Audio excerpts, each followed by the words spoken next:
"Alas," murmured Edmond to himself, "this is a terrible relapse. There is only this blow wanting." Then he said aloud, "My dear friend, your attack has, perhaps, fatigued you. Had you not better repose a while? Tomorrow, if you will, I will hear your narrative, but today I wish to nurse you carefully. Besides," he said, "a treasure is not a thing we need hurry about." "On the contrary, it is a matter of the utmost importance, Edmond," replied the old man. "Who knows if tomorrow or the next day the third attack might not come on? And then must not all be over? Yes, indeed, I have often thought with a bitter joy that these riches, which would make the wealth of a dozen families, will be forever lost to the men who persecute me.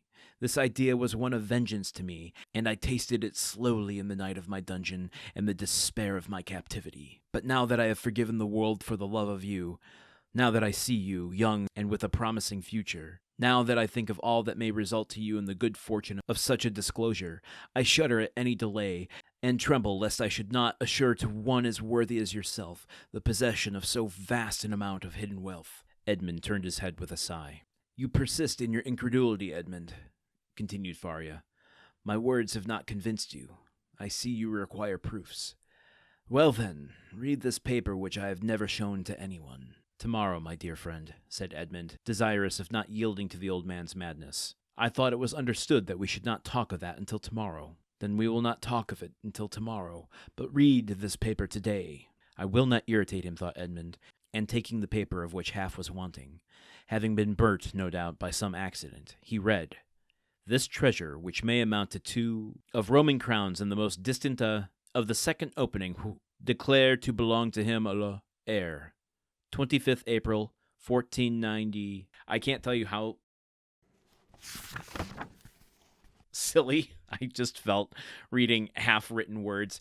Okay, let me break that down, because I don't know that this translates very well to the audio medium. That last little bit there is Dante taking the slip of paper, this half-burnt piece of paper from Faria, and reading it aloud. And I'm going to read it again here, just to kind of really cement home what this is saying. So, as it's written, these words trail off, sometimes cutting off mid-word. So he doesn't have the full message here. This is the message that he does have. "This treasure, which may amount to 2, that's the number 2, and then ... the next line, of Roman crowns in the most distant ...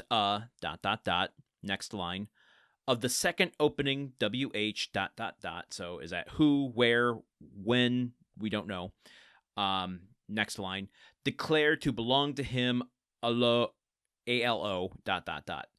alone, who knows? And then the last line is heir, HEIR, period. And then it's dated 25th April, 1490 ...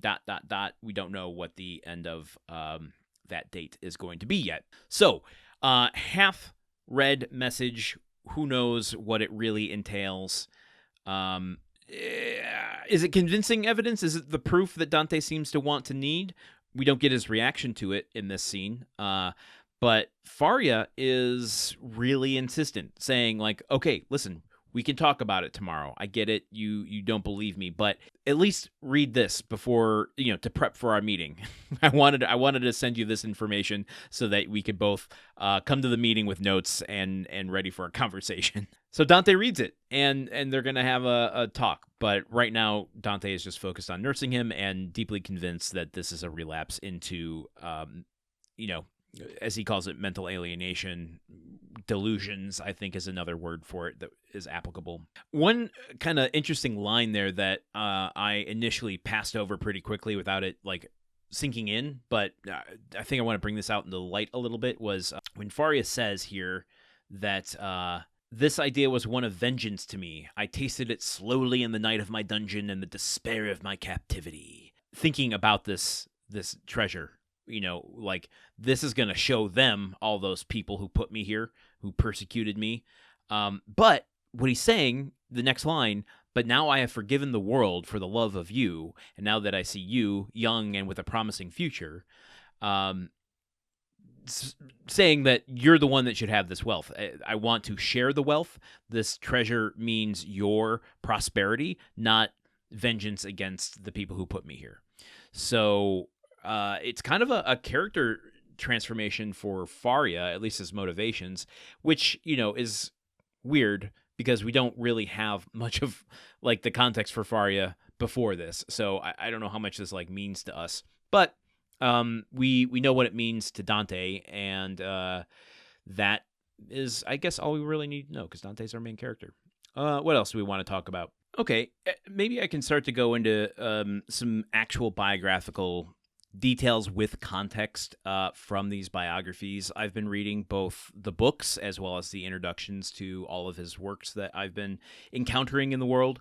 And I think the way to do it, rather than it being so disjointed and me just giving you trivia, is to try to tie it into the passages that we're reading, because Dumas is an author that does, even if indirectly, use the motivations and themes throughout his own life that were important to him to develop his stories and themes that his characters go through.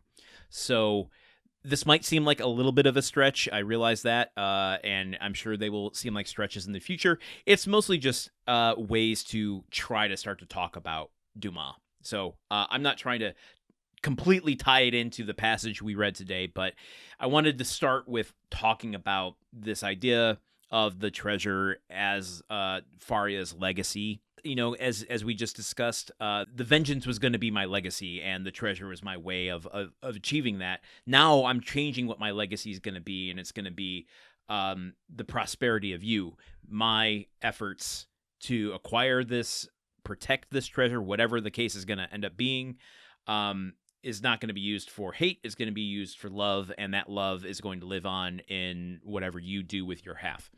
So, with the idea of legacies, I think it is applicable to talk about Dumas' relationship with his father, particularly with his father's legacy. Now, I don't think any biographer can really elucidate the relationship between Alexandre Dumas, the writer of the Count of Monte Cristo, and his father, Thomas Alexandre Dumas, who was the general in Napoleon's army. But what's interesting is that his father, as general, started to openly criticize Napoleon's growing authoritarianism. And eventually, his father was blacklisted. He was refused military pension. He died poor. And he was actually imprisoned for some of his beliefs and actions, in the military.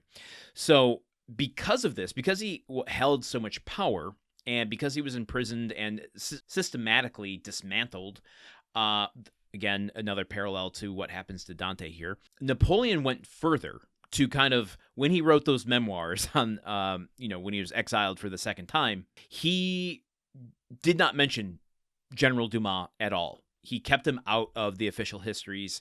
And what's odd about that, remember, this book, The Count of Monte Cristo, is being written in 1844, and all of the stuff with Napoleon only happened 30 years earlier. So while we might know more of the history now, at the time, Alexandre Dumas was essentially writing from an erased legacy of his father. He was a name disconnected, the Dumas name disconnected with its former glory. And so what do you do with that? If you are kind of preoccupied with these ideas of and these themes that emerge from what happened to your father, and you're writing stories about that, clearly legacy is on your mind. What do you want to say about that? How does that present itself in your stories? So clearly there is so much more to say about that, and I'm sure we'll go into it more down the line, particularly being of mixed race and what that means, and French and global culture, literary culture, to him personally. There's a lot of stuff mixed up in that. So I'm sure as this goes along, that is going to be a consistent theme for what Dante reinvents himself as, a kind of reclaiming and reinvention of a legacy. Okay, I'm going to leave it there for today, and we will pick up more with this fun stuff tomorrow as we continue to hurtle through Chapter 18. Until then, okay, goodbye. The Countdown of Monte Cristo is part of the Gruntwork Podcast Network. This show is produced, edited, and hosted by Landon Solano. The original text of The Count of Monte Cristo by Alexandre Dumas. Theme song by Magic Solo. If you want to support the show and others like it, visit patreon.com/gruntworkpod. Thank you for listening. See you tomorrow.